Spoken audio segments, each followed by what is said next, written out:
Hola, buenas noches. Soy Juan Camilo Márquez, soy neuroradiólogo. La noche de hoy vamos a hablar acerca de las malformaciones de la fosa posterior. Es un tema muy interesante, lo vemos con muchísima frecuencia y creo que vale la pena que profundicemos un poco en este tema para que tengamos una familiaridad en los hallazgos y en la terminología. Para esto nos acompaña hoy nuestro residente Carlos Felipe Marín, residente de segundo año. Estoy seguro que les va a gustar, es una conferencia muy completa. Va a haber una aproximación inicialmente de la embriología de la fosa posterior y posteriormente los hallazgos por imágenes. Así que espero que disfruten mucho de esta conferencia y sin más preámbulos los dejo con el doctor Marín. Adelante.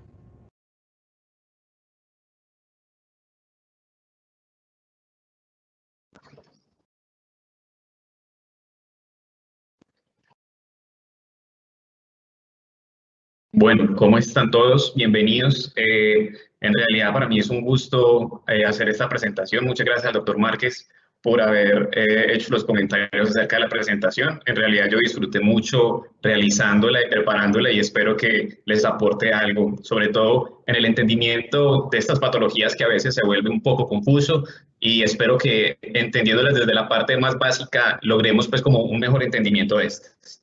Entonces, esta charla se llama Malformaciones de la fosa posterior, la visión del radiólogo, y demos inicio entonces. Como objetivo les propongo identificar la importancia del rol del radiólogo en el diagnóstico y como guía para el tratamiento de estas condiciones, conocer los mecanismos patológicos de las malformaciones de la fosa posterior, entender las manifestaciones imagenológicas para lograr identificar claramente estas entidades, aplicar correctamente la terminología y conocer las posibilidades de tratamiento y su evaluación por imágenes.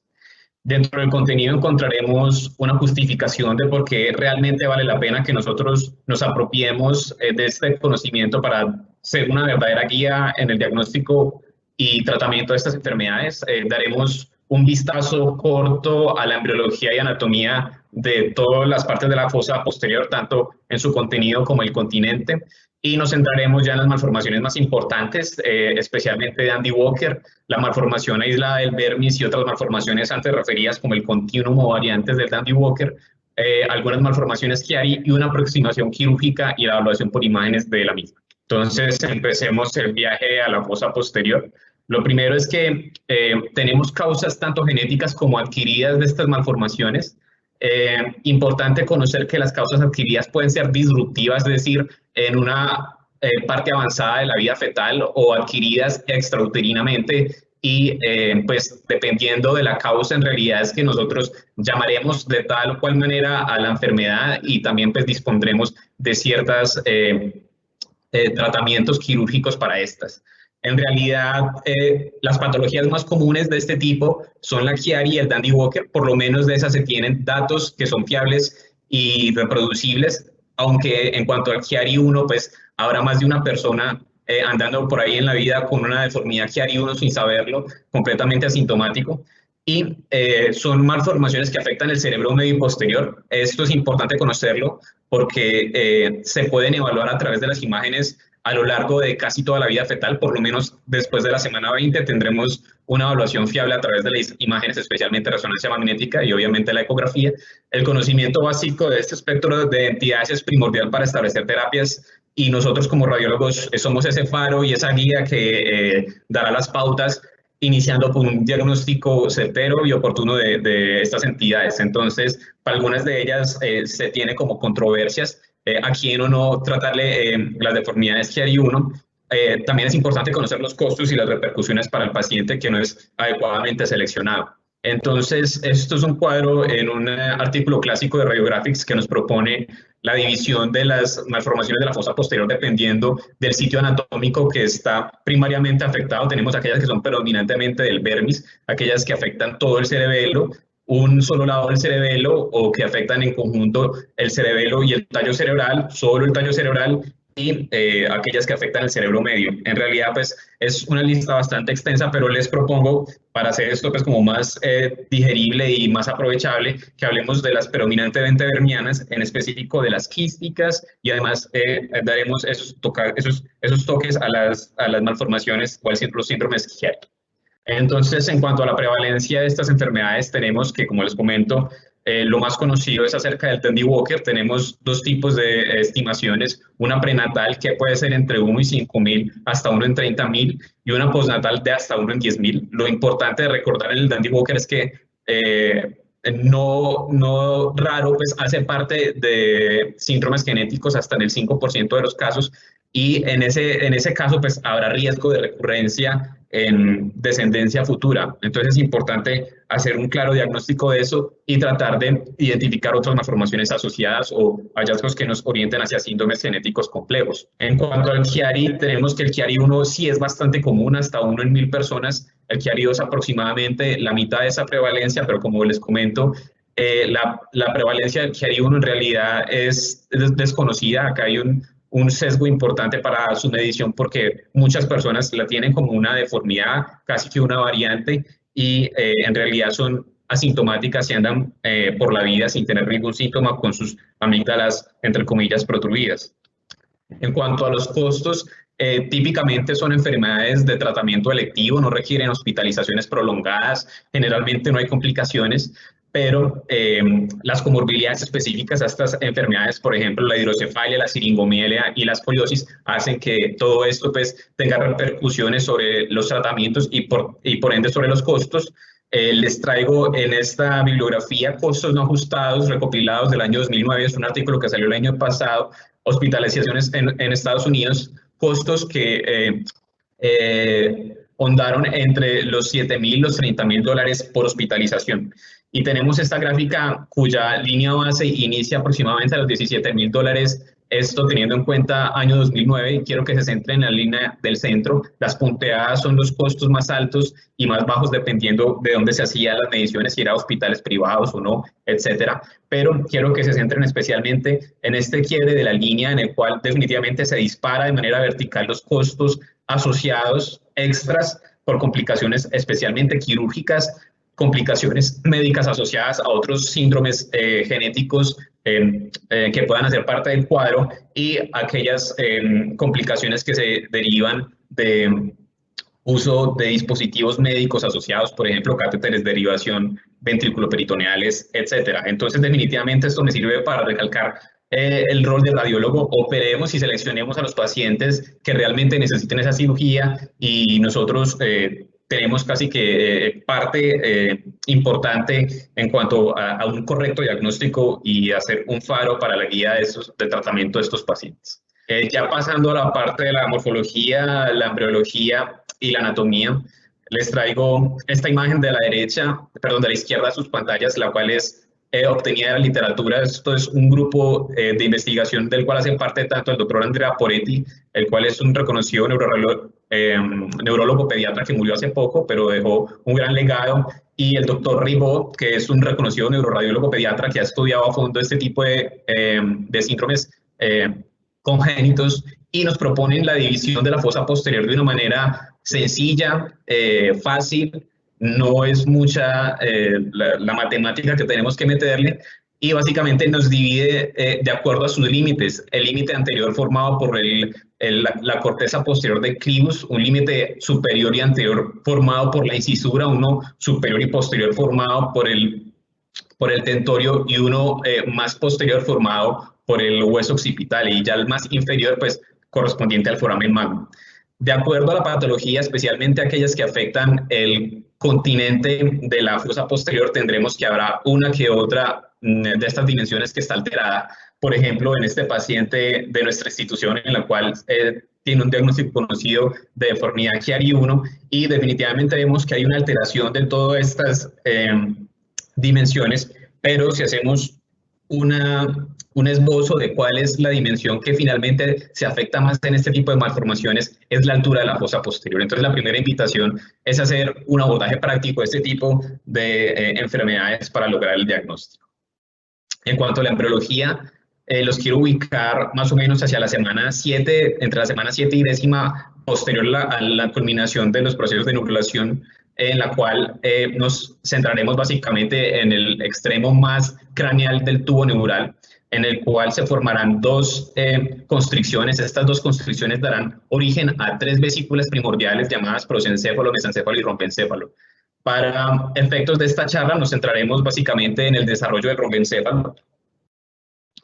Y este romboencéfalo sufrirá una diferenciación extra en dos vesículas más, el metencéfalo y mielencéfalo. Asociado a esa, la formación de esta flexura posterior o dorsal, que se llama así, el cual tendrá un desarrollo completamente aparte del prosencéfalo y mesencéfalo, y nos centraremos entonces en eso. Entonces, en un estado posterior del desarrollo, esta flexura dorsal lo que sufrirá es un proceso de abertura, y al separarse pues se formarán estas dos estructuras llamadas los labios rómbicos, los cuales al ser abiertos pues nos expondrán en el fondo el piso del cuarto ventrículo, y de esta forma o esta configuración geométrica en rombo es que deriva el nombre del romboencéfalo. Importante pues que esto es lo que tenemos que tener en cuenta en el desarrollo de estas estructuras para entender este tipo de entidades. Hagamos un corte transversal tridimensional de la parte del romboencéfalo que tiene un diámetro transversal mayor, y básicamente lo que obtendremos es esto, un esbozo ya del tallo cerebral con la formación de algunos núcleos y tractos. Y quiero comentarles que la historia de las malformaciones de la fosa posterior básicamente tiene que ver con el desarrollo del techo del cuarto ventrículo, el cual no vemos pues en esta ilustración, pero definitivamente ese es el proceso que deberíamos estudiar para entender estas malformaciones. Si hacemos un corte sagital de estas estructuras y tratamos de verlas desde el perfil, lo que tenemos es lo siguiente. En este color amarillento lo que vemos es un primordio del parénquima del tallo cerebral y un primordio ya algo avanzado de un vermis vestigial. Más o menos ubiquémonos hacia la séptima semana del desarrollo. Este parénquima del puente lo que sufrirá es una flexura llamada flexura pontina hacia el sentido más anterior, y por consecuente se formará en la parte media de esta estructura roja que corresponde a las meninges primitivas otra flexura hacia anterior llamada la cresta, también llamada plica coroidea. Importante conocer aquí que la plica coroidea dividirá esta meninge primitiva en dos porciones, la área membranosa anterior y el área membranosa posterior. En un estado más avanzado del desarrollo lo que tendremos es una formación más evidente del tronco cerebral y un desarrollo en el cual el vermis primitivo inicia sus cambios. Vemos que hay un avance de craneal a caudal y de ventral a dorsal, porque hay una invaginación del mismo hacia las meninges primitivas. Eso es importante tenerlo en cuenta. En cuanto a las meninges primitivas como tal, iniciarán un proceso de apoptosis para la formación de lo que en el futuro será el espacio subaracnoideo, y esta plica coroidea también se diferenciará y empezará a formar lo que conoceremos como el plexo coroide del cuarto ventrículo. Y adicional a esto, el área membranosa posterior iniciará un proceso de invaginación también hacia el interior de la meninge primitiva, el cual pues dará origen a una estructura bastante importante que todos conocemos como el saco o bolsa de Blake. En esta figura, ya también en un estado más avanzado, vemos como hay una mejor diferenciación de ese vermis vestigial, como aún no hay un cierre completo de este cuarto ventrículo y persiste esta membrana sobre la bolsa de Blake. Importante que ya hay un avance en la apoptosis de la meninge primitiva y una mejor formación del espacio subaracnoideo. En la parte más inferior vemos que ya en esta etapa se ve mejor el núcleo gracilis en la formación. Y por último, tenemos que este vermis habrá completado una rotación que viene en este sentido, en un sentido horario, ya casi con un cierre completo del cuarto ventrículo, y muy importante en este punto del desarrollo, una fenestración de las membranas más posteriores del saco bolsa de Blake y de la parte más anterior que comunica con el cuarto ventrículo. Esta parte más anterior la describió Blake en 1900 y se conoce como metáfora de Blake, pero nosotros en la vida extrauterina la conocemos como foramen de Magendie. Entonces es importante que todos estos procesos deben ocurrir. De esta diapositiva podemos entonces sacar algunas conclusiones. Primero es que el área membranosa anterior tiende a desaparecer porque entrará en una interacción cercana con el desarrollo del vermis y debería desaparecer completamente. Segundo, que el vermis debe completar una rotación en sentido horario y va en sentido de craneal a caudal y ventral a dorsal, y segundo, que debe haber una adecuada fenestración del saco de Blake y del metaporo. Volvamos a esta figura inicial, esto para comentarles que cuando hay una disrupción en el área membranosa anterior, pues nos dará como resultado una de estas dos enfermedades, sea la malformación de Andy Walker o la hipoplasia vermiana, y cuando hay una disrupción en el desarrollo del área membranosa posterior, pues tendremos como resultado la formación de un quiste de saco Blake o la megacisterna magna. Ahora vayamos a la otra parte de la fosa posterior, el cráneo. Entonces, esta gráfica, que es una visión desde inferior, me sirve para representar las partes más importantes que en realidad le dan forma y volumen al cráneo. Primero está el supraoccipucio posterior, el exoccipucio, que hace parte casi de esa porción lateral del foramen magno, y el basiooccipucio, que está acá solo parcialmente dibujado. Importante tener en cuenta que para una correcta relación neuroósea se requiere una perfecta disposición entre componentes craneales y cervicales. La formación de la región occipital depende de un adecuado desarrollo. Cuando hay hipoplasia basiooccipital, exoccipital y supraoccipital, definitivamente tendremos una alteración en el volumen final de la fosa posterior. Esto ocurre en 3 etapas: la condensación mesenquimal, que básicamente hace referencia a que las somitas occipitales permitirán la migración de células desde ahí hasta esta porción para la formación de hueso, y posteriormente ocurren en estas 2 etapas, condrificación, osificación, que básicamente ocurren de manera simultánea, pero sí tienen un sentido del desarrollo de posterior anterior. Es decir, que la formación primero ocurre en la fosa posterior y luego en la fosa anterior, la formación ósea. Tenemos entonces este esquema que nos muestra las divisiones del cráneo fetal.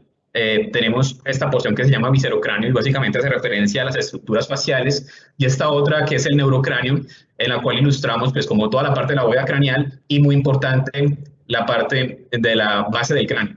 Para las malformaciones de la fosa posterior nos deberíamos centrar especialmente en el basiesfenoides y el basiooccipucio, como ya les comenté.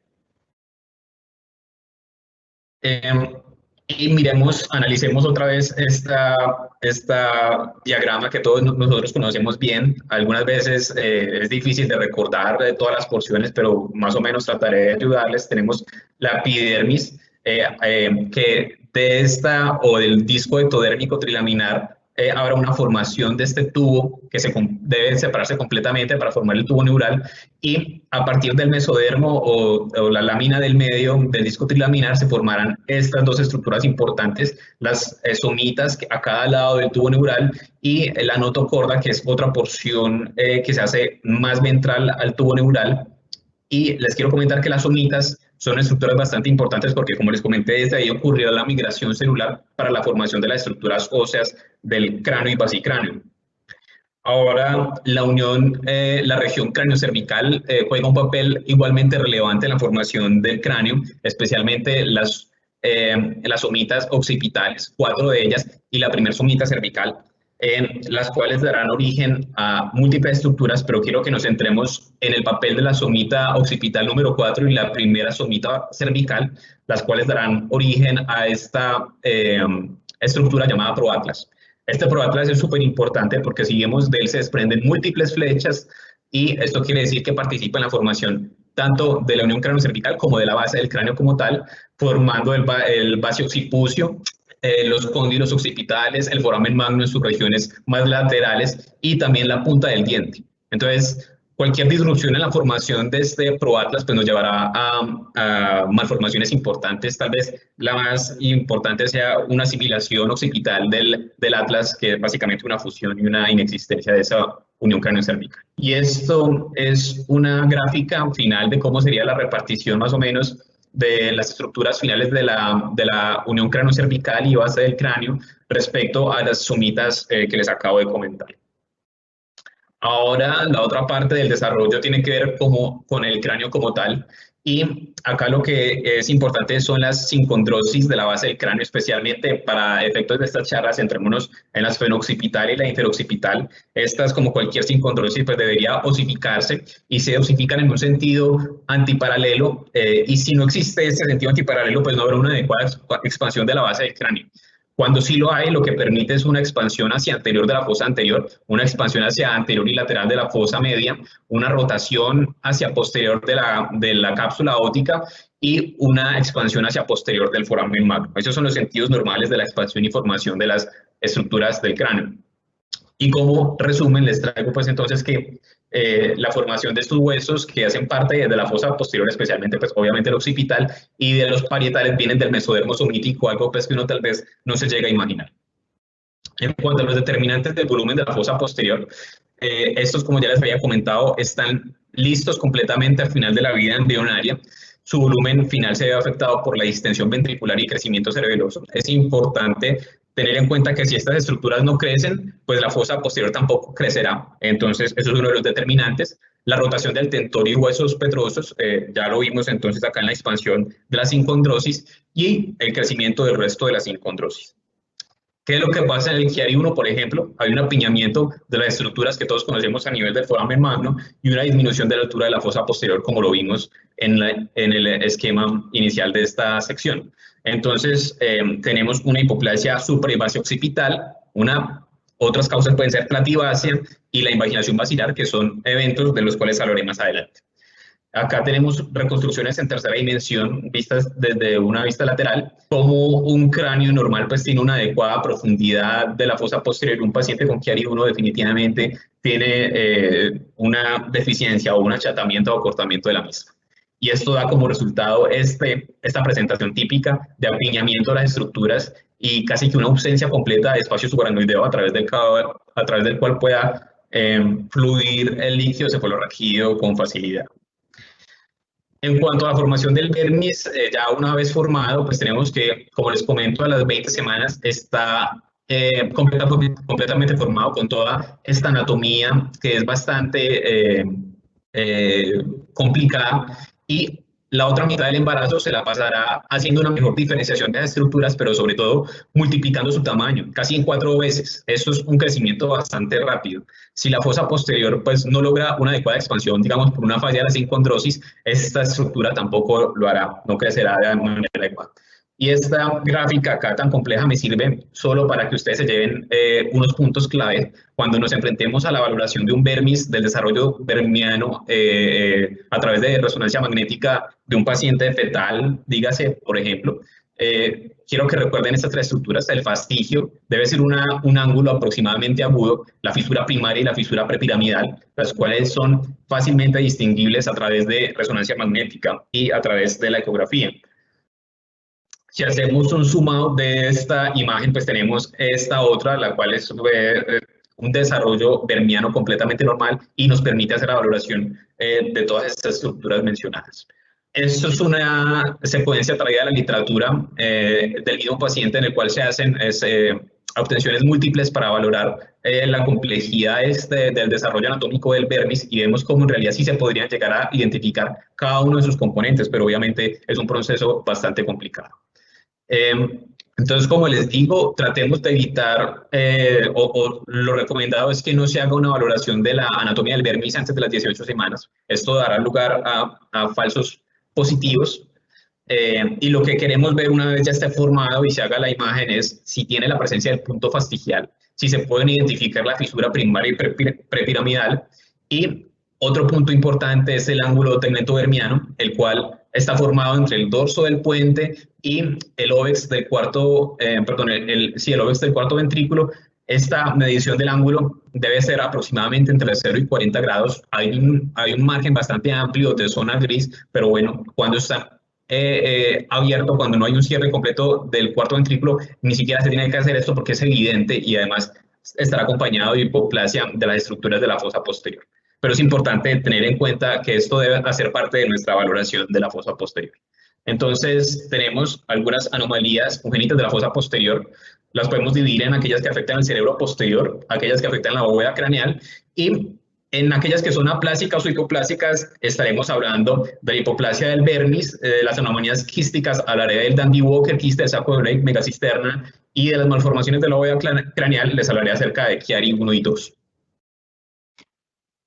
Empecemos con las malformaciones quísticas de la fosa posterior. Entonces tenemos el Dandy Walker, los cuales tiene dos hallazgos fundamentales desde la radiología para su diagnóstico. Uno es la hipoplasia o raramente agenesia del vermis cerebeloso y la otra es la dilatación quística del cuarto ventrículo. Ya vamos a ver por qué sabremos que es el cuarto ventrículo. Y en cuanto a los hallazgos anexos, pues tenemos que los hemisferios cerebelosos usualmente son normales, pero se encuentran bastante desplazados en sentido anterior. Hay una elevación del tentorio y una inversión del sentido en el cual se debe insertar, lo mismo la tórcula y senos transversos, y hasta el 50% de los casos se acompañará de disquinesia del cuerpo calloso, heterotopias, polimicrogilia y encefaloceles occipitales. La presentación clínica es bastante vaga: hipertensión endocraniana e hidrocefalia. Entonces tenemos que lo que ocurre es una disrupción del área membranosa anterior, la cual no desaparece, no ocurre esa fusión con el vermis, y sabemos que es el área membranosa anterior porque definitivamente podríamos identificar el plexo coroide. Sí, es difícil identificar el plexo coroide en imágenes, pero digamos que es un punto a tener en cuenta para la elaboración de estas imágenes. Definitivamente lo que está aquí entonces dilatado es el cuarto ventrículo. Estas imágenes institucionales nos muestran entonces cómo hay un vermis cerebeloso bastante pequeño asociado a una dilatación importante de esa fosa posterior. No vemos la porción del plexo coroide que debería ser en su estado final hacia inferior del vermis, y asociado a esto vemos múltiples anomalías supratentoriales, por ejemplo, una ausencia del cuerpo calloso y anomalías en la surcación normal. Vemos en este corte axial, en un punto bastante inferior, como hay un gap entre los dos hemisferios cerebelosos que es importante, bastante abierto. En este otro ejemplo, lo que vemos es una elevación. Me sirve para ilustrar muy bien este punto de la elevación del tentorio. Esto porque, como punto práctico, nosotros deberíamos esperar que el tentorio y la tórcula se estuvieran insertando aproximadamente al mismo nivel en los que se insertan los músculos de la nuca. Si ustedes van a ver en los ejemplos que les voy a mostrar más adelante, más o menos siempre van a encontrar esa inserción del tentorio acá.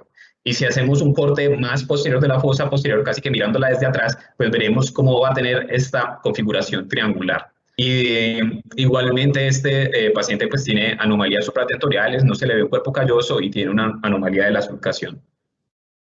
Ahora pasemos a lo que previamente se conocía como continuum o variantes del Dandy-Walker. Definitivamente son términos que deberíamos estar abandonando y llamarlos cada uno por su nombre. Empecemos con la hipoplasia del vermis inferior. Entonces, para empezar, llamémosla solo hipoplasia vermiana o hipoplasia del vermis. ¿Por qué no inferior incluida en el nombre? Y es porque el sentido del desarrollo del vermis no solamente es de craneal a caudal, sino de ventral a dorsal. Entonces pueden haber anomalías de su desarrollo en cualquier sentido. Pueden haber entonces estas hipoplasias segmentarias, usualmente si es inferior, y un importante marcador por imágenes es la línea fastigio-declive, que nos permitirá calificar la cantidad de tejido ubicado por encima y por debajo de esta línea. El resto de las estructuras de la fosa posterior pues tienen una configuración completamente normal, y el diagnóstico es confiable, como ya sabemos, después de las 20 semanas, cuando encontramos un ángulo tegmento vermiano aumentado. La presentación es bastante benévola, presentándose solo como un déficit en la actividad motora y lenguaje receptivo. Sabemos que es una disrupción del área membranosa anterior porque definitivamente no hay una formación correcta del vermis, o sea que en algún punto esta membrana primitiva no se desapareció del todo y hay persistencia del área membranosa anterior, pero no les traigo una representación gráfica porque, como les digo, puede haber una hipoplasia segmentaria y no siempre va a ser inferior. Esto es lo que nosotros encontraremos por imágenes típicamente, y en estas imágenes de la institución vemos cómo pueden haber varios segmentos hipoplásicos, no solamente inferiores, y no tiene que haber una ausencia, pero vemos como acá hay una separación o un aumento del ángulo tegmento vermiano, y acá definitivamente sí hay un predominio hipoplásico inferior asociado a una dilatación quística de la fosa posterior. Sin embargo, el resto de estructuras de la fosa posterior tendrán un desarrollo normal, los vermis están completamente normales, no hay ningún defecto en ellos, y el gap no es tan importante como en el Dandy-Walker. Nuevamente, acá les traigo esta gráfica para recordar los marcadores anatómicos importantes. Si nosotros trazamos una línea entre el punto fastigial y el declive, pues encontraremos que debería haber aproximadamente la misma cantidad de tejido sobre esta línea que bajo de la misma. Si no encontramos eso, pues podríamos hablar de que sí hay una hipoplasia. La persistencia del saco de Blake, esto se debe a una ausencia de fenestración del saco de Blake. Importante acá es que no se fenestró nunca. Eso nos hará la diferencia con la megacisterna y dará como resultado una hidrocefalia tetraventricular. En cuanto al resto de las estructuras, tienen una forma y tamaño normales. La presentación también es benigna, básicamente hidrocefalia y macrocefalia, el pronóstico bien favorable y básicamente el pronóstico depende de si hay o no complicaciones en el tratamiento, por ejemplo, derivaciones ventriculares. Tenemos nuevamente acá que hay una disrupción del área membranosa posterior. Sabemos que es posterior porque este plexo coroide está por encima de la malformación, donde debería ubicarse usualmente, pero este saco de Blake está continuo y no presenta ninguna fenestración. Esto llevará a esta hidrocefalia tetraventricular. Sabemos que también hay una anomalía porque el cierre del cuarto ventrículo no es completo, sin embargo, no es tan evidente como en el Dandy Walker. Entonces son cosas que nosotros tenemos que tratar de agarrar como para hacer la diferencia de esto. A veces no es fácil, es cierto. Por ejemplo, si vemos este corte axial, vemos que el gap entre ambos hemisferios cerebelosos prácticamente es inexistente y es normal. Entonces, eso nos hace la diferencia con el resto de malformaciones, como tratar de encontrar el resto de detalle para lograr un diagnóstico adecuado. Vemos también, por ejemplo, acá la tórcula que tiene una inserción básicamente normal. Este otro ejemplo, nuevamente, un cierre incompleto del cuarto ventrículo y una dilatación, una hidrocefalia tetraventricular con el resto de estructuras completamente normales y un gap entre los hemisferios cerebelosos bastante normal en este paciente, y en el anterior vemos que no hay ninguna malformación supratentorial. Y acá un punto importante para ayudarnos a diferenciar de la hipoplasia vermiana es esta fisura prepiramidal. Nosotros al evaluarla podríamos intuir que el desarrollo del vermis inferior está completo. Entonces es otro de los detalles que nos ayuda a llegar a este diagnóstico. En cuanto a la megacisterna magna, definitivamente es una variante normal. Puede haber algunas mediciones como la parafastigial, o sí, también conocida como la amplitud de la megacisterna magna. Usualmente se hace en ecografía y está alterada cuando es mayor o igual a 10 milímetros. El resto de las estructuras de la fosa craneal posterior son normales y la fosa puede estar aumentada levemente de tamaño. Hay un aumento focal del espacio subaracnoideo y un retraso en la fenestración del saco de Blake, a diferencia de la persistencia del saco de la bolsa. Este es un retraso, pero sí ocurre. Entonces vemos en la gráfica cómo hay representada esta línea punteada un retraso en la fenestración, y vemos como si hay un cierre prácticamente completo del cuarto ventrículo, que es un marcador importante y que nos dirá esto es una variante de la normalidad. Vemos acá como si existe esta dilatación que tiene una ubicación bastante típica y así se describe, que es inferior y posterior al vermis. Sin embargo, así hay unas anomalías supratentoriales acá, un cerebro bastante hipoplásico, y vemos en estos cortes desde inferior a superior en cortes axiales como el gap se va achicando conforme nosotros vamos subiendo, y pues se podría hablar que esta porción de la fosa craneal posterior es normal. Esta otra es una megacisterna magna mucho más grande que la previa. Definitivamente no solamente nos quedemos con que puede estar acá, sino básicamente las estructuras pueden estar nadando en líquido cefalorraquídeo. Yo acá no hablaría de un quiste aracnoideo porque no hay efecto compresivo sobre las estructuras. Ellas están nadando ahí libremente. Pero en este corte axial vemos pues como hay una formación completa de todas las estructuras. Esto es una tabla que es engorrosa y no me voy a detener mucho, por eso se las propongo así. Esto resume como todos los grandes hallazgos de lo que les acabo de hablar, pero miremoslo en un cuadro mental. Lo primero que nos tenemos que ir a preguntar es si el vermis está pequeño o es normal. Si el vermis está pequeño, miremos si la fosa posterior está grande y nos dará como resultado una malformación de Dandy Walker. Si la fosa posterior es normal, pues pensaremos en una hipoplasia del vermis. Si el vermis tiene una altura normal y la rotación no, es posterior superior, o sea, no está completamente cerrado el cuarto ventrículo, pensemos en un quiste del saco de Blake, y si está desplazado hacia adelante, pues pensemos en una megacisterna magna o un quiste aracnoideo. Y entremos en detalle acerca de las malformaciones que hay. Esta es la publicación original en 1891 y son dibujos originales del doctor Chiari. Entonces sacamos un paralelo, y lo primero que quiero tocar en cuanto a estas dos entidades es los términos deformidad y malformación. La deformidad es una anomalía estructural secundarias fuerzas mecánicas externas de una estructura que está bien formada. Y eso es el Chiari 1. Por eso es que hablamos de que pueden haber disrupciones en la vida extrauterina o intrauterina avanzada, mientras que el Chiari 2 es una malformación, es decir, como tal, el desarrollo estuvo interrumpido y está mal desde el inicio. Entonces, cuando nos referimos a Chiari 1 y a Chiari 2, hagámoslo como deformidad Chiari y malformación Chiari 2. Estos son términos que son recomendados por el doctor Reibó, como les hablé al inicio, una persona que ha investigado extensamente estas entidades.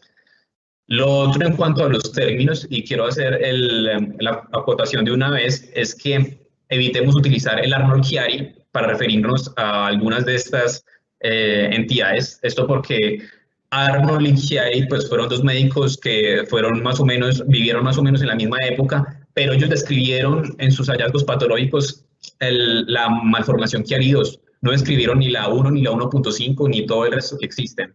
Entonces, evitemos el uso del Arnold Chiari y llamémoslas como deformidad Chiari 1, malformación Chiari 2 o malformación Chiari 3. En cuanto a la Chiari 1, definitivamente una discrepancia entre el continente y el contenido, conocer alteraciones de la unión cráneo-cervical. Como ya vimos, conocer el desarrollo de todas estas estructuras es bastante importante.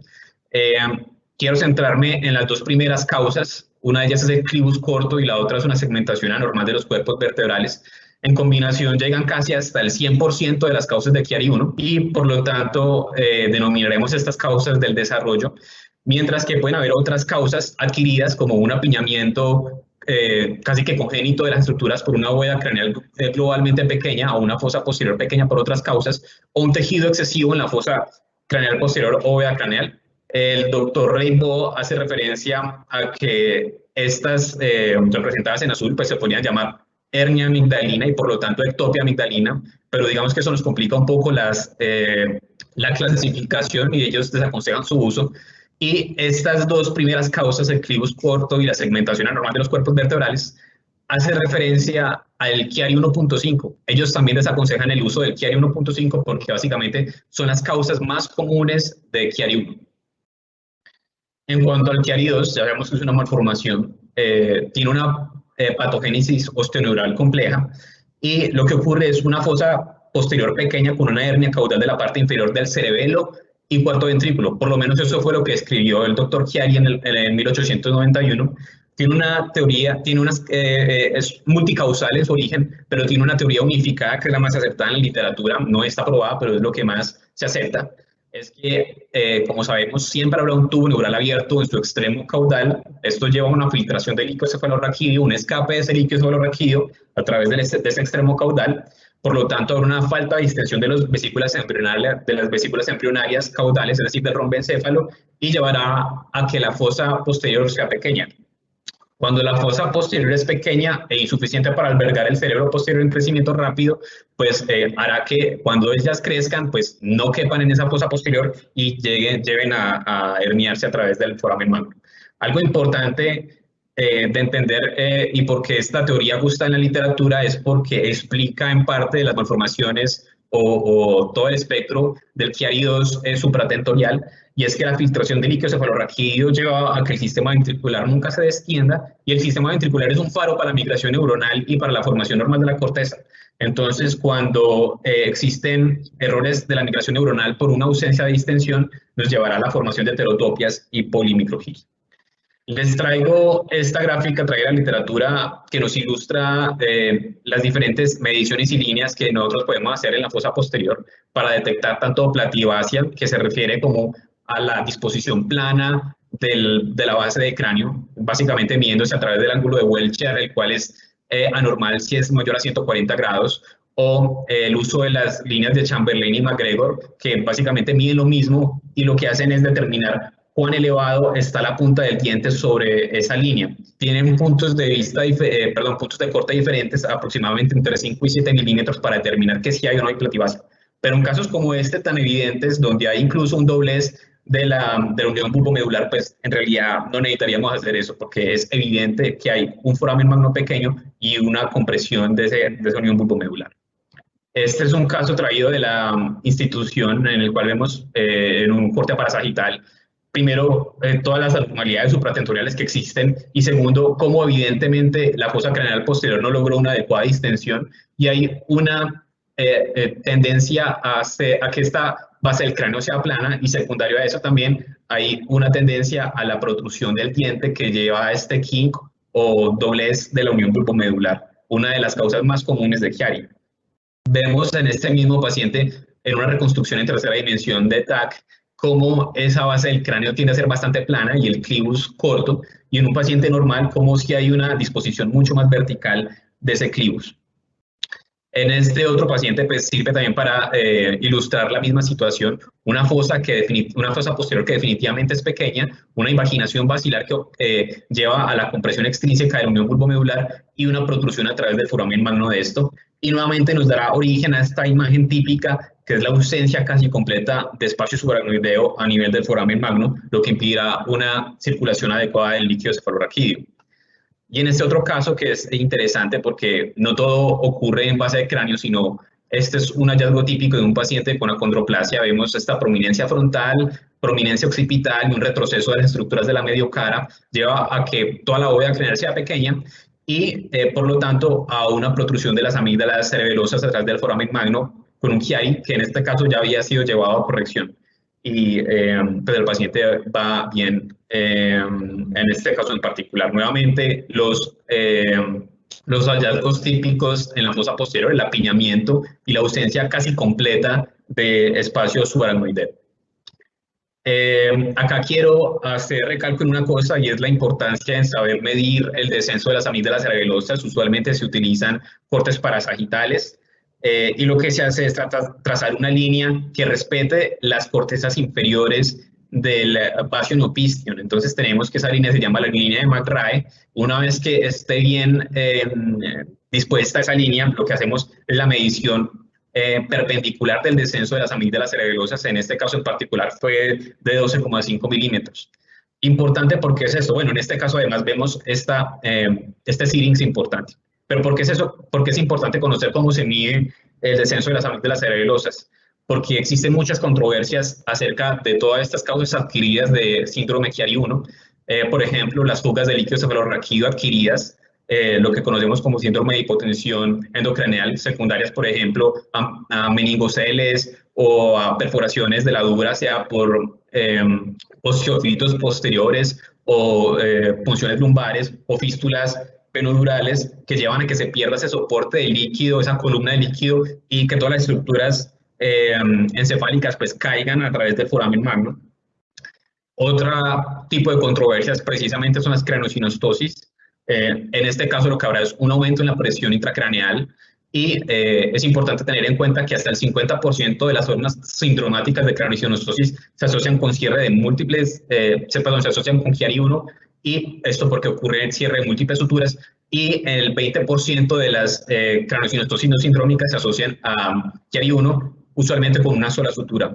Vemos en esta tabla cómo diferentes autores proponen que hasta en el 100% de los casos de síndrome de Cruzón se asocia a síndromes Chiari.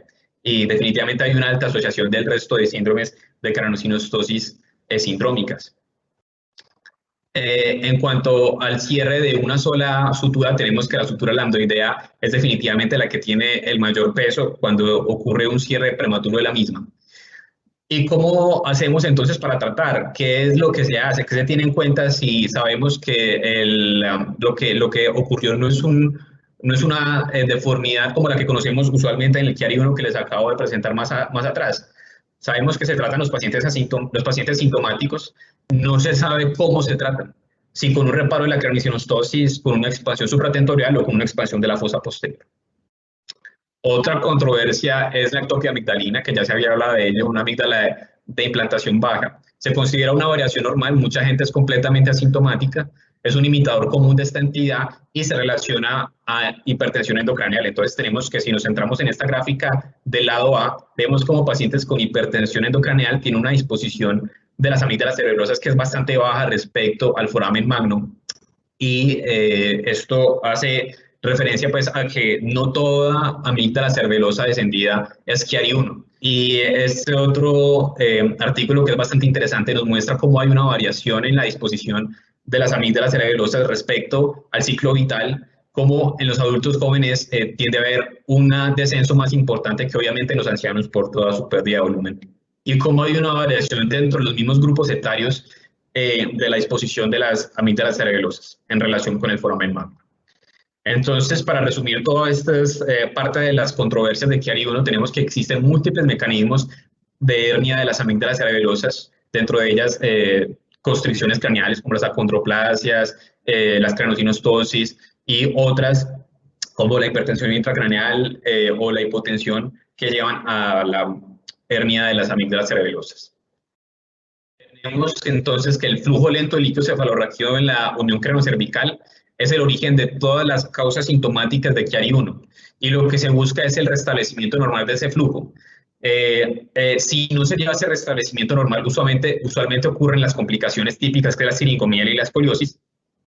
La presentación en niños usualmente es con cefalea hasta el 80%, trastornos deglutorios, apnea del sueño, tos crónica intratable y usualmente ocurre en niños mayorcitos, lactantes mayores, esto porque las fontanelas permiten en cierto alivio ese efecto de descenso de las amígdalas cerebelosas, permite que se alivien. Entonces, cuando ya se empiezan a cerrar las fontanelas, pues es que aparecen los síntomas.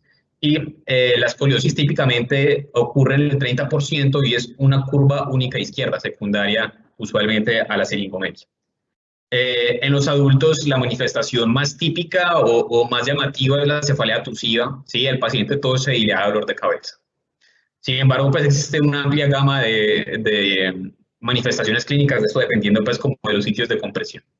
En cuanto al Chiari-2, pues está presente virtualmente en todos los niños con distrofismo no cubierto por piel y se propone que todos los niños que tengan este tipo de distrofismos pues se sometan a imágenes del cerebro porque no sabríamos si puedan tener o no un Chiari-2. Usualmente son sintomáticos desde el periodo neonatal y esto porque tiene un compromiso espinal e hidrocefalia desde el inicio. Lo más común, a pesar de que sea como extraño, es que se presenten con estridor y en los lactantes espasticidad, disfunción sensitiva en extremidades superiores y apnea del sueño. Entonces tenemos en este paciente todos los hallazgos típicos del Chiari-2, básicamente una fosa craneal pequeña y empecemos a numerarlos. Vemos cómo hay una protrusión del cerebelo en sentido inferior a través del foramen magno, pero también ese cerebelo, el vermis en su porción más superior, casi que se quiere herniar a través del tentorio. Adicionalmente, la disposición del tentorio también es bastante vertical en este tipo de malformaciones. El cuarto ventrículo se encuentra muchas veces aplanado o ausente y también hace parte de la hernia. Y el tronco en sus porciones más inferiores del puente y de la unión pulpomedular también se encuentran herniadas. Entonces, todo esto hace parte del espectro. ¿Qué otras cosas podemos ver? Pues que el tectum, por todo este efecto, digamos, de jalamiento de las estructuras, lleva a que se tome una forma en pico y que la masa media también sea distendida y aparezca grande. Adicionalmente, pues tenemos todos estos hallazgos supratentoriales y una ausencia de parte del cuerpo calloso. Vemos cómo existe nuevamente apiñamiento de las estructuras a nivel del foramen magno y este hallazgo que es bastante llamativo y bonito, en el cual los hemisferios cerebelosos están bien formados, pero esa fosa craneal posterior tan pequeña lleva a que casi que abracen al tronco cerebral y eso se conoce como los hemisferios en corazón. Y vemos en cortes ya del cerebro como nuevamente hay casi que una hernia a través de la incisura de la parte más superior del cerebelo y asociado a esto hay ausencia de cuerpo calloso y estenogiria que hace referencia a todos esos surcos de poca profundidad y de corteza gruesa que son típicos en el Chiari-2. En cuanto al tratamiento, pues vemos que este mismo grupo propone o reporta lo que se vive en el Hospital Johns Hopkins. Básicamente dividen los pacientes que son sintomáticos y los que no. En aquellos sintomáticos se inicia por una resonancia magnética cerebral y de columna. Si hay hidrocefalia, lo primero es hacer una derivación del líquido cefalorraquídeo. Si no hay hidrocefalia, se tomará en cuenta el descenso de las amígdalas. Si este es menor de 5 milímetros y sin syrinx, se puede hacer un seguimiento neurológico e imagenológico. Si el descenso es mayor, con o sin syrinx, se evalúa la presencia o no de hidrocefalia y se puede hacer una descompresión Chiari típica de la fosa posterior. Si los síntomas por alguna causa persisten, se lleva nuevamente a la evaluación de la presencia de hidrocefalia, si existe o no, y se repite la resonancia magnética de columna para determinar si existe o no Syrinx. En caso de que haya, se considera repetir la descompresión agregando un shunt siringo subaracnoideo. En el caso de los pacientes asintomáticos, se evalúa el descenso de las amígdalas. Obviamente son hallazgos incidentales. Si este es mayor de 5 milímetros, se toma la presencia o no de Syrinx, y si hay Syrinx o no, pues, perdón, si hay Syrinx se lleva a una descompresión Chiari, y si el Syrinx persiste, pues ya se pasa a este otro algoritmo de tratamiento. ¿Qué es lo que pasa nuevamente? Entonces es una dificultad del líquido cefalorraquídeo para circular libremente a través de este espacio subaracnoideo de la unión cráneo-cervical. Esto es un paciente normal y vemos como el flujo depende del ciclo cardíaco. En un paciente con Chiari lo que hay es una protusión de todas las estructuras de la línea media y una ausencia completa de cisterna magna y de espacio subaracnoideo a nivel de la unión cráneo-cervical. Y lo que se busca con intervención quirúrgica básicamente es crear espacio subaracnoideo, casi que crear una cisterna magna que permita el restablecimiento del flujo del líquido cefalorraquídeo. Este es el abordaje típico neuroquirúrgico, donde se retira parte del hueso occipital y el arco posterior de C1, se expone la dura y se hace una duroplastia, eso dependiendo pues como de lo que se haya decidido por parte del neurocirujano. Son imágenes acá traídas de la institución en la que vemos cómo se expone este hueso occipital, se hace una craniectomía y se expone la dura. En este caso se hizo duroplastia y posterior a eso se deja un sello para evitar pues, las fugas de líquido cefalorraquídeo. Si me creen ustedes, acá hay un descenso de las amígdalas cerebelosas de aproximadamente 10 milímetros y una ausencia de espacio subaracnoideo a través de ese foramen magnum. Se lleva entonces a esta descompresión Chiari que ya conocimos y da como resultado la neoformación de una cisterna magna que permita ese flujo de líquido cefalorraquídeo nuevamente a través de la unión cráneo-cervical. Complicaciones posquirúrgicas son raras, pero existen. Está, por ejemplo, el pseudomeningocele hasta en el 30% y básicamente lo que es una comunicación del líquido cefalorraquídeo, del espacio subaracnoideo con esos tejidos blandos nucales. Usualmente ocurre por maniobras de sobreesfuerzo en el posoperatorio inmediato que lleva a una discencia de las suturas. Está también la meningitis que ocurre hasta en el 9%, usualmente aséptica y ocurre por sangrado en el espacio subaracnoideo, usualmente a las 3 semanas. La ptosis cerebelosa, esto porque en algunos casos se hacen craniectomías bastante amplias. Lo recomendado es que no sean mayores de 3 por 3 centímetros y ocurre en un periodo amplio hasta en el primer año posoperatorio. Tenemos la inestabilidad cranocervical cuando se requieren laminectomías de C2 e inferiores. La hemorragia del tallo cuando hay un drenaje rápido líquido cefalorraquídeo que lleva a una hipotensión endocranial y a una distensión de las venas y esto a presencia de hemorragia en el tallo. Y la siringomiela recurrente que ocurre hasta el 40% de los pacientes. En este ejemplo traído de la literatura vemos como acá hay un Chiari 1 que fue llevado a descompresión. Esta es la primera imagen postquirúrgica inmediata y vemos que hay persistencia del Syrinx, no se corrigió del todo. En un control posterior vemos que ese Syrinx ha progresado y nuevamente se lleva a descompresión de la fosa posterior, pero la diferencia entre esta imagen y esta es que hubo una exploración dural y lo que se encontraron fueron membranas aracnoideas, que son eventos comunes. Entonces tenemos que los abordajes pueden incluir una duroplastia y exploración del espacio subaracnoideo, pero lo que se aboca ahora es el uso de ecografía intraoperatoria para definir o no la presencia de las membranas. Acá es útil el uso del cine de las resonancias magnéticas para determinar si existe o no una persistencia de la anomalía de la circulación de líquido cefalorraquídeo. Para resumir todo, entonces, puntos claves para llevarse.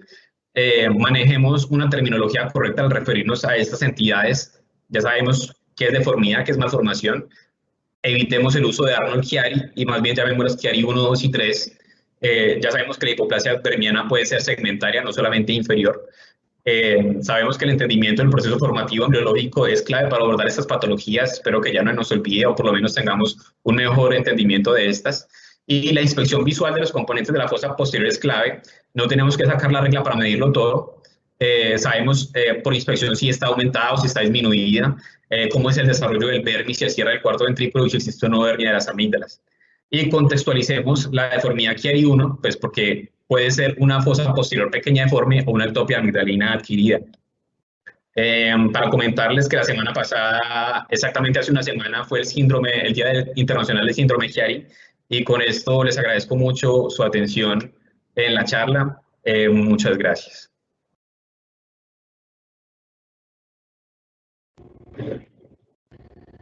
Muchas gracias por su conferencia, Felipe, estuvo excelente.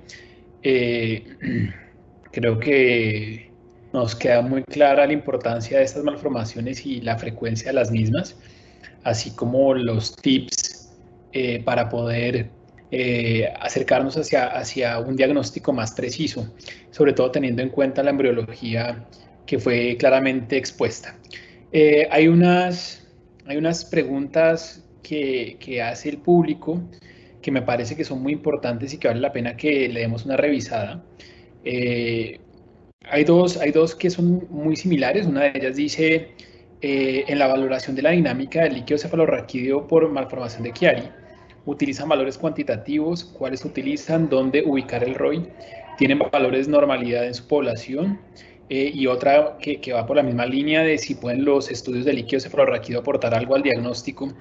Eh, Cuéntenos, según su experiencia, ¿qué opina acerca de los estudios de líquido cefalorraquídeo dinámicos en el estudio de Chiari?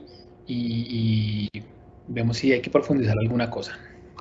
Bueno, pues en realidad existe variabilidad en la literatura. Muchos autores sí hablan del uso de estos cines, estudios de cine para la dinámica del líquido cefalorraquídeo, pero creo que no hay un consenso y como vimos, el grupo del Dr. Reibó no propone en ningún punto el uso de cine para valoración de la dinámica del líquido cefalorraquídeo. Definitivamente lo que sí está recomendado es que cuando no hay una resolución del CIRINX postquirúrgico sí se podría utilizar para llegar a ser por lo menos una aproximación diagnóstica a la presencia de membranas aracnoideas.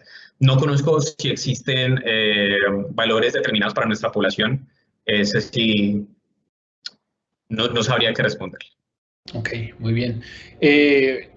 Yo estoy de acuerdo con usted, Felipe. Yo he trabajado con y sin estudios de líquido cefalorraquídeo de dinámica para estudios postoperatorios. Creo que tiene que ver mucho, tanto con la experiencia de cada grupo como la petición de los neurocirujanos para la obtención del mismo. Yo también pienso que lo que aportan desde la perspectiva diagnóstica no es demasiado, teniendo en cuenta que la parte estructural es la más importante en el momento en que evaluamos la deformidad de Chiari. Como usted muy bien nos explicó, por un lado está el descenso amigdalino, pero por otro lado, y más importante, es el apiñamiento de las estructuras neurales en el foramen y la ausencia de la cisterna magna. Teniendo esos signos, y especialmente en el contexto de un paciente que tiene una cefalea o que tiene síntomas que son atribuibles a la deformidad de Chiari. Entonces creo que el diagnóstico es bastante sencillo o podemos ser bastante confiados con nuestro diagnóstico. Creo que aumenta la confianza del clínico en casos dudosos, pero también pienso que con las imágenes estructurales tenemos suficiente. Puede también usarse para el seguimiento postoperatorio y especialmente es bonito ver cómo se restablece el flujo del foramen una vez se corrige la deformidad. Yo lo que he usado, las veces que lo he usado, ha sido los estudios de contraste de fase, donde se ve muy claramente la variación del flujo durante las fases del ciclo cardíaco.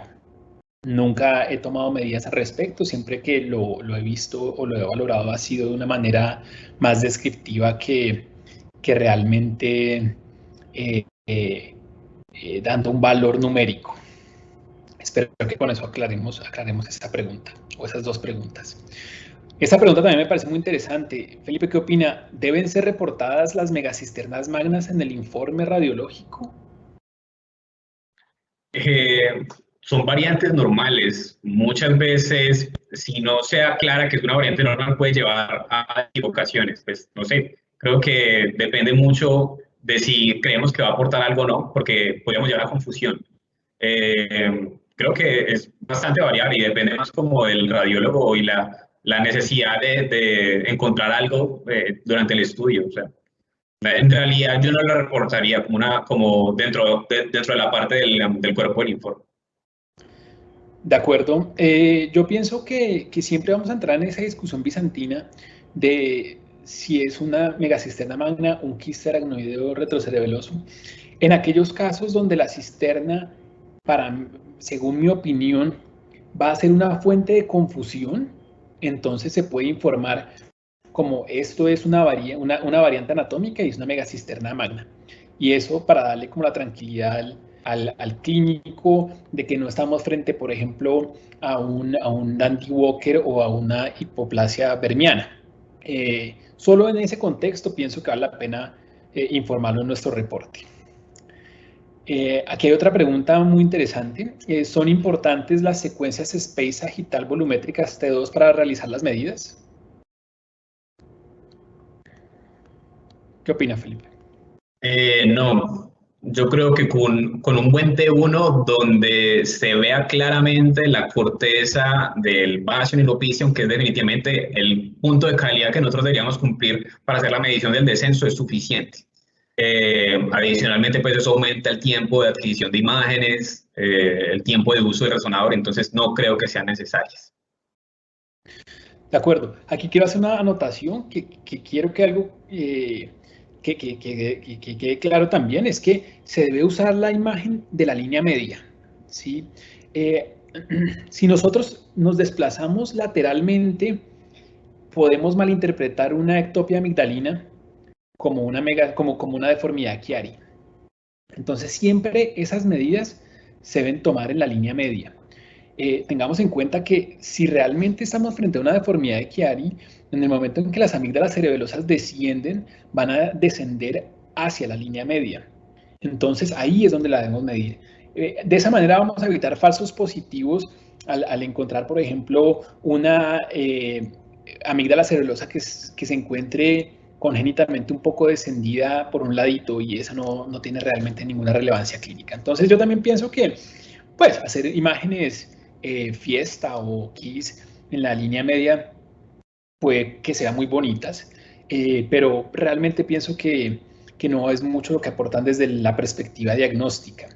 Sí es importante que esas nos pueden ayudar en el caso, por ejemplo, de una siringomielia asociada a una deformidad de Chiari-1, donde vamos a poder ver muy bien esa dilatación del canal ependimario. Y tenemos otra pregunta, que si tenemos alguna experiencia en la realización de cisternografías por TAC.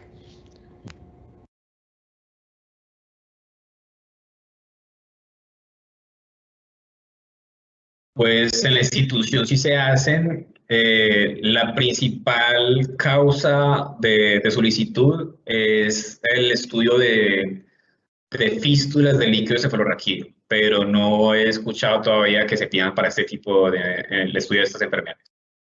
Creo que serían útiles también en el contexto de un paciente que tenga una contraindicación absoluta para resonancia magnética. En ese caso, sin embargo, no creo que aporte información adicional a la resonancia magnética y pues sí es un estudio que es invasivo. Entonces, en la medida de lo posible, pues realizar una resonancia magnética creo que es suficiente. No sé si queden más preguntas, ya son las 7.